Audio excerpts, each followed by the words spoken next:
Hey guys, this is HOPEsaidit back again. I'm sorry if I'm not as enthusiastic as I usually am. I'm tired, not even with the R, just tired, like so tired. It's been such a busy week. But that reminded me that even when I'm tired, even when I'm in a rush, that's the time that people want to stop me the most and talk to me. And that ties into this week's blog post, which is basically always with a side of tea. If you haven't seen the blog post, go to HOPEsaidit.com, read Always with a Side of Tea, because that's basically my life. People are always telling me their business. It's unsolicited, guys. I'm just sitting here and strangers are telling me about their family struggles and rivalries and abuse. Like, it's a lot, but that is my life, and it has been for some time. And this week I kept on getting stopped by different people as I was in a rush doing things. I was thinking, when did all this start? When did it become that I can't even do a 5-second errand because everybody wants to stop me? I'm talking about, I'll get into it, but it started really, when I thought about it, it started when I was 12. I was about 12-ish when I started really babysitting at people's homes. And I was babysitting, and obviously I'm 12, I can't drive. So they'd come and pick me up and then take me to their home. They had 4 kids, right? And they lived about 20 minutes away. 20 minutes can be a drive if it's silent. So I get in the car, mind you, I don't really know them. They just know me from church. So I'm looking like, okay. Yeah, thanks for the ride. Like, it's just awkward and quiet, right? So then she starts talking to me and she was like, oh, so, you know, what do you do in school? What's this, what's that? And I'm giving like 2-second answers.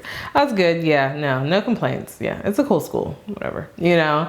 But then I was thinking, oh my gosh, that only took 2 minutes. I have 18 more minutes to go, and this is mad awkward. Like, just that weird silence off. You know what? I don't know how you guys in an Uber do it. Like, do you talk to your driver? Do you know, I don't do that type of transportation, so I don't know. You know, it's just awkward to just drive with someone you don't know. So I was like, you know what? I want to be a journalist anyways. Maybe this is my time to interview people. I don't know. So we were quiet, and then I turned to her and I was like, you know, so I see you're married. You know, how's marriage? How long have you been married? I did not know what that would bring out. Like, seriously, mind you, I'm 12. She tells me, oh, we've been married for about 7 years, and honestly, marriage has its ups and downs, but it's pretty rough. Lately, I've been going through depression. And I was like, depression? Oh, okay. And I'm just 12 taking it all in, right? I mean, it was really bad. I couldn't even get up some days, and I couldn't take care of my kids, so I felt bad about that. And I'm thinking, this is heavy stuff, ma'am. Have you told your therapist first? My gosh. Nothing against, I'm not trying to knock depression or anything like that, but it's just odd to spill your problems like that to a 12-year-old who doesn't really even understand that. I was like, wow. Is that debilitating? I didn't know at 12 that depression could do that much. But anyways, and she's just talking and talking. So much so that even when we got up to her house, we're in the driveway still talking. And she's like kind of explaining depression and what that means and that. And then it continues. Like, I get dropped. I get picked up by the wife. I get dropped off by the husband, right? So then I'm kind of continuing the conversation. It's quiet at first, just like the wife was. We're driving back, and he's just like, so same thing. How is it? How is that? And I was like, oh yeah, your wife touched on depression. Now that was me being shady boots. Yes, that was a little shady. But anyways, I was like, your wife touched about depression and taught me a little bit about it. I didn't know. You're a trooper. Oh no. He was like, well, to be honest, I resented it a lot of the times because I just didn't understand. Why can't you get up and get the kids? Like, I'm going to work. I'm doing this. You don't even have a job. I was like, oh crap, this is the tea for real, And that's really the moment where I went to like eavesdropping. You know how you're a kid and you just happen to hear your parents say something, or just, just be around and hear. This is the first time I was an active participant. They knew it, and I'm still getting the tea. And I was like, wow, that's some heavy stuff. And it just kept on happening. Really, I found that if you ask people, they will tell you for the most part. I think it's just natural, like ask a question, answer it. People don't say, oh, that's none of your business. They just keep answering my questions. I'm thinking of that because recently at Walmart. Don't talk about Walmart's customer service. I'm there for the low prices, okay? But anyways, I'm at Walmart and I realized recently I go to self-checkout for everything. I don't care if it is, you know, 1 item or 50 items or 100 items. I'm going to self-checkout. And even though that's more of a hassle a little bit, I mean, it just saves me so much time because I started getting every cashier that had an issue, who was slow. I mean, I'm getting elderly cashiers. I have no problem with the elderly, okay? I love them and they talk a lot, but you know, like I said, I'm in a rush sometimes. So I'm like, oh, okay. I get the people who just like to talk. I get the people who you think wouldn't talk, but they just so happen to talk to you. It's crazy. Like recently I got in line and this guy, he didn't look too inviting. He looked like he'd say hi and just keep scanning, right? So I go in line and he scans my items and he's like, oh, okay, this and that. I have my kid. That's a conversation starter. So don't do that. But it doesn't matter. Even without the kid, I promise you, he would probably talk to me. I have my kid and he said, oh, you know, he's giving me baby fever. And I said, okay, well, you know, wait till you have one. And he was like, oh no, I want one. I have a nephew and I'm so ready for that. And they have to call me and send me pictures. I said, that's cool. That's cute. Well, it looks like you're ready to have a kid. And he was like, oh, I got to get a wife first. And I was like, oh. Okay, yeah, do that. He's literally like, you know, I'll be good to my wife and this and that. She wouldn't even have to work because I saved up real good and she wouldn't have to work if she didn't want to. And I was like, that's cool. Why are you telling me this? And I said, you know what? It'll probably work out for you. You seem like a nice enough guy. He said, well, you know, and race isn't an issue either. And I was like, okay, swirl. I don't know what he expected from that, but that's literally my life. Like the whole time he was talking about how he was really ready to be married and have kids. There was another time because of that, I was like, you know what? I'll go to the people that people usually don't like at Walmart. You know, the chomping gum, what you doing? I'm not even gonna look at you. I'm on the phone while I'm scanning. I'll take it because that means he won't talk to me. So I'm in this one girl's line and she looks at me tired. You could tell she's ready to go home. And I was like, yes. And so she scans my stuff and it was good. Hey, how you doing? Oh, I'm fine. And I'm all happy because I'm like, it's gonna take me 5 minutes finally to check out. And then she scans one of my Aussie products, one of my Aussie conditioners that I actually like. And she was like, oh, okay, you use this? This don't look like it's for black people. And I was like, is this a trap? And so I answered her, I said, yeah, I use it. It works for me. And she proceeds to tell me that she's natural and she's embarrassed. So she slapped on a wig and her hair is of the devil. She doesn't have good hair. And I was like, oh my gosh, there's no such thing as good hair. Whatever hair God gives you is good hair.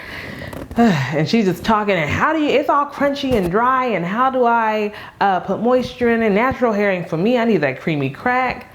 Listen, I don't care if you're relaxed, check slacks, you can be dreaded up. I don't care. Just have healthy hair, okay? Whatever you can care for your hair at its healthiest state, that's good hair.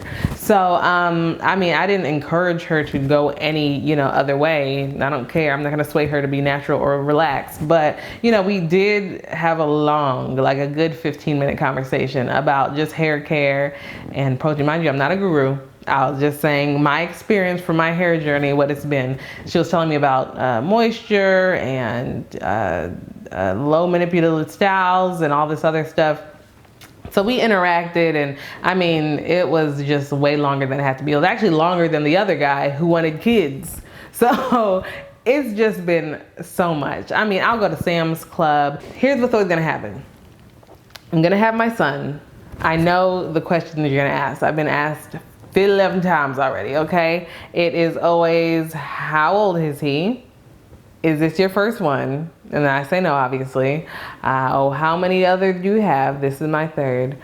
Are they girls, boys? They're all boys. Are you shooting for the girl? I'm like, no, we're good. Oh, you have your hands full. Like, it's the same conversation. So if you ask me that, I'm sorry if I'm not really enthusiastic if I answer depending on the day, because I'm just used to hearing that. I'm not a mean person, but you know, I'll just be like, oh no, blah, blah, blah, blah. That is just my life. I promise you, anytime I'm in a rush, I feel that that's God's way of making me laugh and slow down. Because especially when I have like back to back, I can't be a minute late. That's when Mr. Joe Schmo, who had nothing to do with me for like 3 months, wants to say, hey, pop in to visit, you know, something's gonna happen to where it's gonna put me to a screeching halt. And I'm like, why? And that's why every time I go to the store or something, my husband always jokes that it's like, oh, that happens to Hope. It's a Hopeism. Listen, I can't control it. People just come up to me and start talking. I don't care what it is. I mean, I found out through different runs to Walmart and Target and wherever else that, you know, people have been abused, or someone's about to get a divorce, or someone's looking for a job, or someone's cheating on the other spouse who's right there in front of them in line. Oh my gosh, and it's too much. What am I supposed to do with this information, guys? Like, it's too much. I'm not gonna tell anybody. Maybe you get those vibes that it's like, oh, she can keep a secret. I can't keep that many secrets, y'all. It's eating me alive. But anyways, that's how it's been in school too. School, work, anywhere. It's like, Hope, don't tell anybody, but you know. So that's just been my life. And I mean, I'm good for it. And that's probably what really piqued my interest in journalism. After when I was doing the babysitting job, I think just hearing where people are coming from, maybe seeing their exterior and expecting something else, and then talking to them and being like, that is not the vibe I was getting, you know? Maybe that piqued my interest in journalism, because now, you know, I'm a broadcast communications major, and I have a master's, so call me Master Hope. Okay? I didn't forget that, y'all. It's a real thing. Call me Master Hope. Guys, what about you? I mean, do people come up? Is that a normal thing? I know it always happens to me, but I would feel a little better if it at least happened to other people. Not just once or twice, but if you really know, oh, I can't do this, or I refuse, I will go the long way around because I know someone's going to talk to me. Is that only me? Am I odd? Well, anyways, be sure to read the blog at HOPEsaidit.com. That's HOPEsaidit, if I can spell .com. Hope said it. Yes, I said it. Okay. And follow me on social media everywhere at HOPEsaidit. Well, not everywhere, because I'm not on Snapchat. Actually, I had a Snapchat and then it deleted. And then I was like, I'll try it again. But apparently, if you delete your Snapchat, you can never get it back again. So Hope said it's out there in the delete-averse, and yeah. Sorry, Snap. Anyways, I'll talk to you guys later. Next week's topic, I don't know yet. I have a list, but you know, I don't know which one I'm talking about yet. But either way, it's gonna be awesome. It's gonna be awesome, so be back, okay? I'll talk to you guys later. Bye. Oof, it's too hot for this.